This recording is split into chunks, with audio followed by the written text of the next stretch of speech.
Check out this video. This is a fight that broke out in a grocery store in northern Indiana.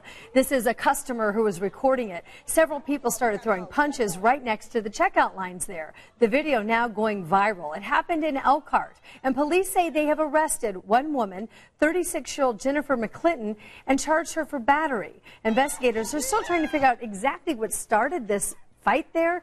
They say the video and the witnesses there are going to be key to getting a conviction.